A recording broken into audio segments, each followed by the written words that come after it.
Many are the tales of King Arthur's valiant Round Table of Knights, whose deeds have been sung almost more than those of the king himself. But from the day when, as a demoiselle of some 15 years, men say in the 6th century after Christ, Arthur was crowned as successor to Uther Pendragon, he was an example of chivalry to his whole court. Quote, "He was a very virtuous knight, right worthy of praise, whose fame was much in the mouths of men. To the haughty he was proud, but tender and pitiful to the simple. He was a stout knight and a bold, a passing crafty captain, as indeed was but just, for skill and courage were his servants at need, and large of his giving. He was one of love's lovers, a lover also of glory, and his famous deeds are right fit to be kept in remembrance. He ordained the courtesies of courts, and observed high state in very splendid fashion. So long as he lived and reigned, he stood head and shoulders above all princes of the earth, both for courtesy and prowess, as for valor and liberality." End quote. Having settled his own realm in peace and restored the kingdom to its ancient borders, he conquered Ireland, Norway, Denmark, and Flanders, and after a 9 years' war added France to his dominions. To him, thus flushed with victory, came ambassadors from the Emperor of Rome, bidding him to appear at that city and make restitution for his wrongful attacks on the empire's provinces, or to expect to be haled thither in bonds for judgment by the Senate. The king's answer was to summon a vast army, commit the realm to the care of his nephew Mordred, who afterward wrought such bale to that noble company, and set out over sea for Rome, not to carry tribute, but to seek it. A puissant and well-armed host it was that set forth, and the warrior monarch who led them was arrayed in harness that surpassed all his followers. His thigh pieces were of steel, wrought strong and fairly by some cunning smith. His hauberk was stout and richly chased, even such a vesture as became so puissant a king. Upon him was girt his sword, Excalibur. Mighty was the glaive and long in the blade. It was forged in the Isle of Avalon, and he who brandished it naked in his hand deemed himself a happy man. His helmet gleamed upon his head, the nasal was of gold, circlets of gold adorned the headpiece with many a clear stone, and a dragon was fashioned for its crest. This helm had once been worn by Uther, his sire. The king was mounted upon a destrier, charger, passing fair, strong, and speedy, loving well the battle. About his neck was set his shield, all clean of elephant's bone, ivory, on which was painted in several colours the image of Our Lady of St. Mary. The lance he carried was named Ron. It was a strong shaft, tough and great, sharp at the head, and very welcome at need in the press of battle. It had been made in Caermarthen by a smith that hight Griffin, and King Uther had carried it before time.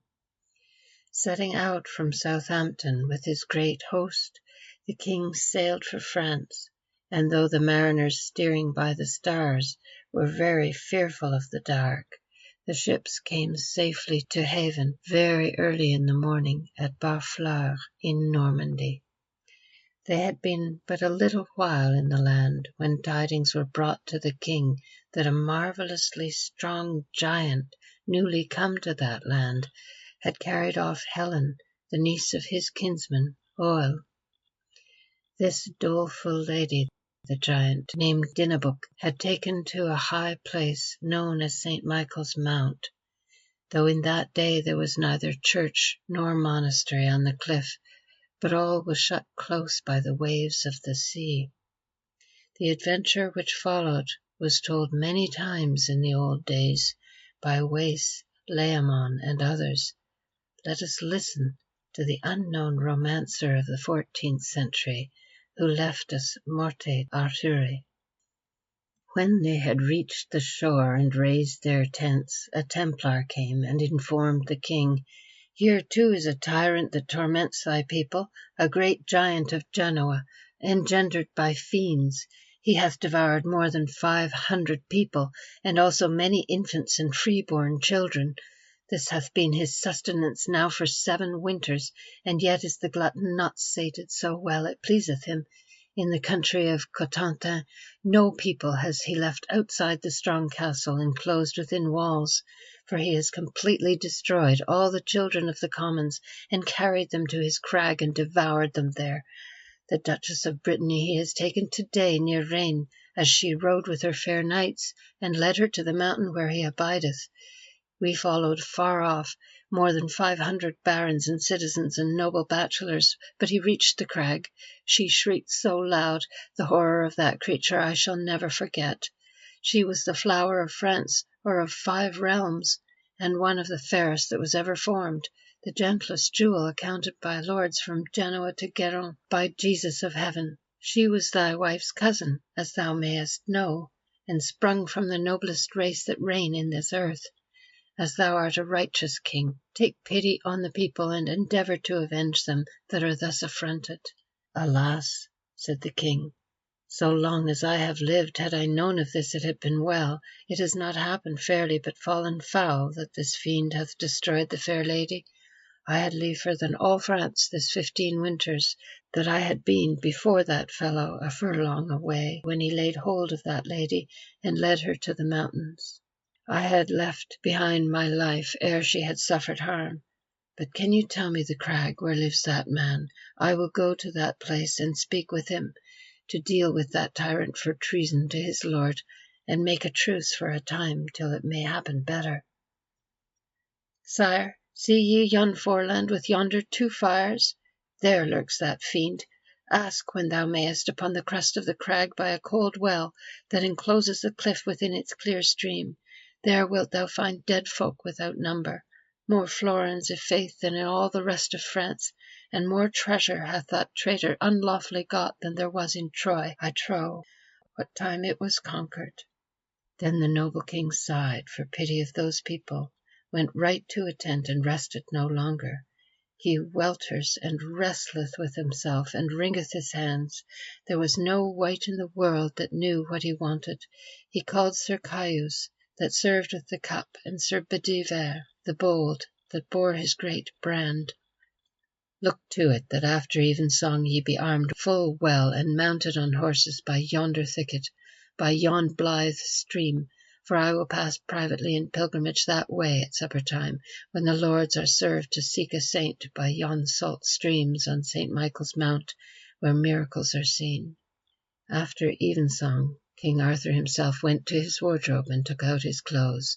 He armed him in a jerkin with a rich golden fringe, and above that laid a gerron of acre right over, and above that a coat of gentle mail, a tunic of Geraldin with edges frayed. He drew on a bascinet of burnished silver, the best that was in Basel, with rich borders, the crest and the crown enclosed so fair with clasps of bright gold, adorned with stones, the visor and the aventine equipped so fair without a flaw, with eyelets of silver, his gauntlets gaily gilded and engraven at the borders with grains and balls of most glorious hue. He bore a broad shield, and calls for his sword. He jumped on a brown steed, and waits on the heath. He rises in his stirrups and stands aloft. He strains himself stoutly and looks forth. Then he spurs the bay steed and rides to the thicket, and there his knights await him, gallantly arrayed. They rode by that river that runneth so swift, where the trees overstretch with fair boughs.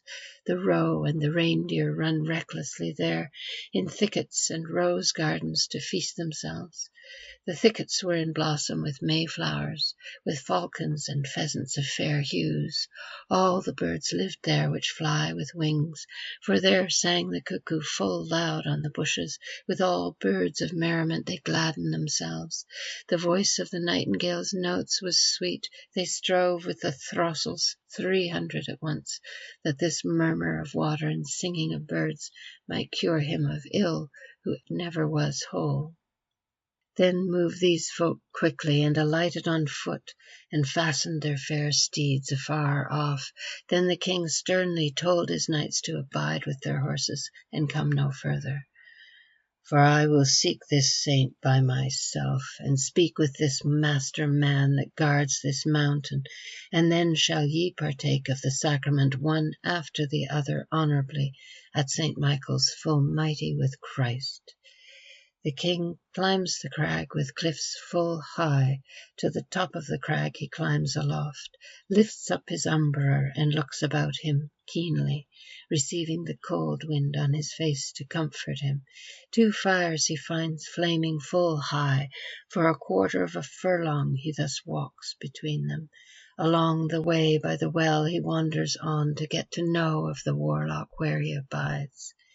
He moves to the port fire, and even there he finds a very woeful widow, wringing her hands and weeping with painful tears on a grave newly marked in the soil, since midday it seemed.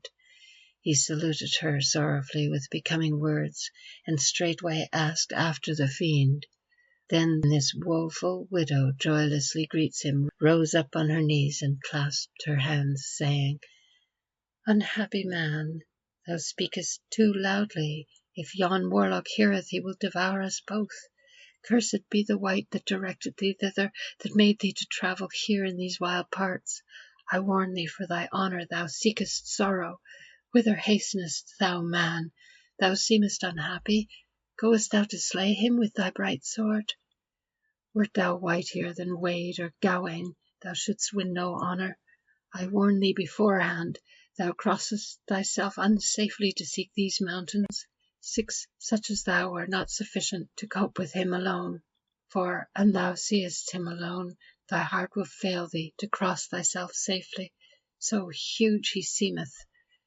Thou art noble and fair, and in the flower of thy manhood, but thou art doomed already by my fay. And that I foretell thee. Were there 50 such as thee in the field or on the fair earth, the monster with his fist would fell you all. Lo, here, the dear Duchess today was she taken, deep buried in the ground. He murdered this mild lady ere midday was rung, without any mercy, I wot not why. He slew her churlishly, and here have I embalmed her and buried her afterwards. For the grief of this incurable woe, I shall never be happy again. Of all the friends she had, none followed after her but I, her foster mother of 15 winters. To move from this foreland I shall never attempt, but shall be found in this field till I am left dead." Then answered Sir Arthur to that old wife, "I am come from the Conqueror, courteous and noble, as one of the most noble of Arthur's knights, a messenger to this vile wretch for the benefit of the people, to speak with his master man that guards this mountain, to treat with this tyrant for the treasure of lands, and to make truce for time till it may turn out better." "Fie, thy words are but wasted," quoth that wife then, "for he sets but little by both lands and people. Nor rents of red gold he troubles, but he will break the law when he chooses himself, without the permission of any, as lord of his own. But he hath a mantle, which he keeps for himself, that was spun in Spain by special women, and afterwards adorned in Greece full fairly. It is covered all over with hair, and embroidered with the beards of valiant kings, woven and combed, that knights may know each king by his colour, in his home where he abides. Here he seizes the revenues of 15 kingdoms each Easter evening. However, it so happens that they send it themselves for the safety of the people at that season with certain knights, and he has asked Arthur all these 7 winters. Therefore he herds here to outrage his people until the King of Britain has fed his lips and sent his beard to that bold monster with his best knights. Unless thou hast brought that beard, go thou no further, for it is bootless that thou shouldst stay for aught else, for he has more treasure to take when he likes than ever had Arthur or any of his forefathers. If thou hast brought the beard, he will be more pleased than if thou gavest him Burgundy or Britain. But take care, for love's sake, that thou keep thy lips silent, so that no word escape from them whatever betides. See that thy present be ready, and trouble him but little, for he is at his supper and will be easily angered. And now take my advice, and remove thy clothes, and kneel in thy mantle, and call him thy lord. He sups all this season on 7 children of the commons, chopped up on a charger of pure white silver, with pickles, and finely ground spices, and wines of Portugal mixed with honey. 3 luckless damsels turn his spits. Ha, I have brought the beard, quoth he, for thus it pleaseth me. Forth then will I go, and bear it myself. But, pray, if thou wilt tell me where this monster abideth, I shall commend thee an I live, so help me our Lord. Go straight to the fire, quoth she, that flames so high. There lurks that fiend as thou wilt discover. But thou must go somewhat to the south, sidling a little, for his power of smelling extends over 6 miles. The source of the smoke he sought speedily, crossed himself safely with certain words, and going to the side he caught sight of the fiend, as she said, unseemly supping alone. He lay at full length, reposing foully. The thigh of a man's limb he lifted up by the haunch, his back and the lower parts and his broad loins he baked at the dreadful fire, and he was breechless. There were roasting full rudely dreadful meats of men and cattle bound together, a large pot crammed with anointed children, some spitted like birds, and women turned them. And then this comely king's heart was sorely grieved because of his people at the place where he stood. Then he girded on his shield and hesitates no longer. He brandishes his bright sword by its bright hilt, goes forth to the fiend with a rough determination, and loudly hails that giant with fierce words. Now may Almighty God that ruleth us all give thee sorrow and trouble, thou glutton, that liest here for the foulest monster that was ever formed. Foully thou feedest thyself. The devil take thy soul. Here is unclean quarry, fellow, by my troth, refuse of all creatures, thou cursed wretch, because thou hast killed anointed children, thou hast made martyrs, and taken away the lives of those who were broached here on spits in this place, and slaughtered by thy hand. I shall work thee thy punishment, as thou greatly deservest, by the might of Saint Michael who guardeth this mountain. And for this fair lady that thou hast left dead, gird thyself, thou son of a dog. The devil take thy soul, for thou shalt die today through the force of my arm. Then was the glutton dismayed, and glared unseemly. He grinned like a greyhound with grisly teeth. He gaped and groaned aloud with grievous gestures for wrath with the good king, who spake to him in anger. His hair and his forelock were matted together and hung before his face for about 1/2 foot. His brow and forehead were all like the skin of a frog, and seemed freckled, hook-nosed like a hawk and a fierce bird, and hairy round his hollow eyes with overhanging brows. Rough as a dog-fish, hardly could be seen, so was he hid in that mass of hair. Ears he had full huge and ugly to see, with horrible eyes and burning withal. Flat-mouthed like a flounder, with grinning lips, and the flesh in his front teeth as foul as a bear. His beard was rough and black, and reached to his breast, fat like a porpoise, with a huge carcass, and flesh still hung in shreds from his foul lips. Bull-necked was that giant, and broad of shoulders, with a streaked breast like a boar, with long bristles, rough arms like oak branches, with gnarled sides, limbs and loins right hateful to see. Believe ye in truth, shovel-footed was the man, that he seemed to straddle, with unshapely hanks shuffling together, thick thighs like a giant, and thicker in the haunch, fat as a hog, full terrible he looked. Whoever might reckon faithfully the full length of this man from the face to the foot, he was 5 fathoms long. Then he started up sturdily on two stiff shanks, and soon caught up a club of bright iron. He would have killed the king with his keen weapon, but through the wisdom of Christ the carle failed. The crest and the coronal and the silver clasps cleanly with his club he crashed down to the earth. The king raises his shield and covers himself completely, and with his fierce weapon reaches him a blow right full in the face. He struck him, so that the burnished blade reached to his brains. He wiped his face with his foul hands and strikes fast at Arthur's face fiercely thereafter. The king changes his foot and withdraws a little. Had he not escaped that blow he had fared evil. He follows up fiercely and strikes a blow high up on the haunch with his hard weapon, that half a foot of the weapon is hidden in the flesh. The monster's hot blood runs down the hilt. Even to the entrails he strikes the giant. Then he groaned, and he roared, and roughly strikes full eagerly at Arthur, and on the earth strikes a sword's length within the sward. He smites at once, so that the king nearly swooned from the force of his blow. But yet the king nimbly and swiftly strives. He smites with the sword so that it gashed the giant's loins, and the blood gushes out so that it makes all the ground slimy on which he stands. Then he casts down his club and seizes the king. On the top of the crag he caught him in his arms and enfolds him securely to crush his ribs. So tightly holds he him that his heart is near to bursting. Then the doleful damsels fall down on the earth, kneeling and crying and wringing their hands.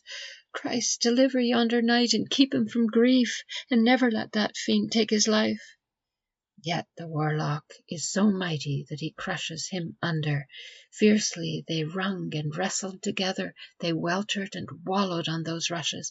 They tumble and turn about and tear their clothes roughly from the top. They tumble down together. Arthur sometimes on top and sometimes beneath, from the crest of the hill right down to the hard rock. They cease not until they reach the brink of the sea. But Arthur, with his dagger, smites the giant until it sinks right up to the hilt in him.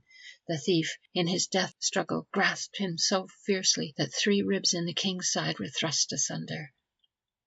Then Sir Caius the Keen, moved in sorrow for the king, said, "Alas, we are undone. My lord is overthrown. Fallen down with the fiend, it is all over. We must be forfeit and banished forever." They lift up his hauberk and feel beneath. His stern and his haunches too, right up to his shoulders, his flanks and his loins and his fair sides, both his back and his breast and his bright arms. They were glad when they found no flesh wounds, and for that they were joyed, these gentle knights. "Now, certes," says Sir Bedivere, "it seemeth by my lord he seeketh saints but seldom, wherefore he grips the tighter that thus seizes this saint's body out of these high cliffs, to carry forth such a man to clothe him in silver. By Michael, of such a fellow I have great wonder than ever our sovereign Lord should suffer him in heaven. If all saints be such who serve our Lord, I shall no saint be, ever, by my father's soul." Then laughs the bold king at Bedivere's words. "This saint have I sought, so help me our Lord. Wherefore draw out thy sword and pierce him to the heart. Make certain of this fellow. He hath angered me sorely.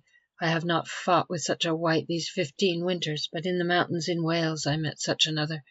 He was the strongest by far that I ever met, and had not my fortune been favourable, dead would I be now." The other whom the king had in mind was Ryance or Riton, a Welsh giant, who in his day made war on divers kings. Of these some were slain in battle, and others remained captive in his hand. Alive or dead, Ryance used them despitefully, for it was his wont to shave the beards of these kings, and purfle therewith a cloak of furs that he wore, very rich. Vainglorious beyond measure was Ryance of his embroidered cloak. Now by reason of folly and lightness, Ryance sent messages to Arthur, bidding him shave his beard and send it forth to the giant in all good will. Since Arthur was a mightier lord and a more virtuous prince than his fellows, Ryance made covenant to prefer his beard before theirs, and hold it in honour as the most silken fringe of his mantle. Should Arthur refuse to grant Ryance the trophy, then naught was there to do, but that body to body they must fight out their quarrel, in single combat alone. He who might slay his adversary, or force him to own himself vanquished, should have the beard for his guerdon, together with the mantle of furs, fringes, and garniture and all. An old ballad describes the scene at Camelot when this impudent message arrived. As it fell out on a Pentecost day, King Arthur at Camelot kept his court royal, with his fair queen, Dame Guinevere the gay, and many bold barons sitting in hall, with ladies attired in purple and pall, and heralds in haughs, hooting on high, cried, Largesse, largesse, chevalier très hardi. A doughty dwarf to the uppermost D's right pertly gan pricke, kneeling on knee, with Stephen full stout admiss all the prise, said, Now, Sir King Arthur, God save thee, and see, Sir Réance of North Gales greeteth well thee, and bids thee thy beard anon to him send, or else from thy jaws he will it off rend. For his robe of state is a rich scarlet mantle, with 11 kings' beards bordered about, and there is room left yet in a cantle for thine to stand, to make the 12th out. This must be done, be thou never so stout, this must be done. I tell thee no fable, maugre the teeth of all thy round table. When this mortal message from his mouth passed, great was the noise both in hall and in bower. The king fumed, the queen screeched, ladies were aghast, princes puffed, barons blustered, lords began lour, knights stormed, squires startled, like steed in a stour, pages and yeomen yelled out in the hall. Then in came Sir Kay, the king's seneschal. Silence, my sovereigns, quoth this courteous knight, and in that stound the stour began still. Then the dwarf's dinner full dearly was dight, of wine and wassail he had his will, and when he had eaten and drunken his fill, 100 pieces of fine coined gold were given this dwarf for his message bold. But say to Sir Réance, thou dwarf, quoth the king, that for his bold message I do him defy, and shortly with basins and pans will him wring out of North Gales, where he and I with swords and not razors quickly shall try whether he or King Arthur will prove the best barber, and therewith he shook his good sword Excalibur. King Arthur met this upstart in battle on a high mountain, and there the king slew Réance with the sword, spoiling him of that rich garment of furs with its border of dead men's beards. And now, as he looked down at the loathly Dinnabook, he realized that he had conquered a monster more loathly and misshapen, a giant more horrible, bigger and mightier than was Réance, even in the prime of his youth and strength.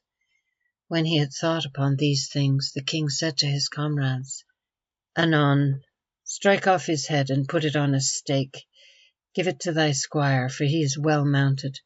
Bear it to Sir Howell, that is in sore straits, and bid him take heart, for his enemy is destroyed. Then bear it to Barfleur, and fasten it on iron, and set it on the barbican for men to see. My sword and my broad shield lie upon the moor, on the crest of the crag where we first fought, and the club thereby, all of bright iron, that hath killed many a Christian in the land of Cotentin. Go to the foreland, and fetch me that weapon, and let us go back to our fleet where it lays in the water. If thou wilt have any treasure, take whatever thou likest. I will have the mantle and the club, I covet naught else. Now they go to the crag, these comely knights, and brought him the broad shield and his bright weapon, the club and the cloak too. Sir Caius himself goes with the Conqueror to show the kings whom the king had with him in secret, while bright day climbed up above through the clouds. By that time a great noise was there at the court, and in front of the comely king they kneeled all together. Welcome, our liege lord, too long hast thou fought, our governor under God, ablest and most noble, to whom grace is granted and given at his will. Now thy happy arrival hath comforted us all, thou hast in thy royalty revenged thy people. Through help of thy hand thine enemy is destroyed, that overcame thy people and reft them of their children. Never was their kingdom so readily relieved of its troubles. Then the Conqueror speaks Christian-like to his people. Thank ye God, quoth he, for his grace, and no man, for man's deed it never was, but his own might, or a miracle of his mother's, who is so mild to all. He called then the boatmen sharply at once to hasten with the shoremen to shift the goods. All that great treasure which the traitor won, see it be given to the commons, clergy, and others of the country. See it be dealt out to my dear people, so that none may complain under penalty of your lives. He ordered his cousin with knightly words to build a church on the rock where the body lay, and a convent therein for service to Christ, in memory of that martyr who rests in the mountain. And that beautiful pinnacled church, thrusting up from the island's rocky cliffs toward the sky, you may see at this very day.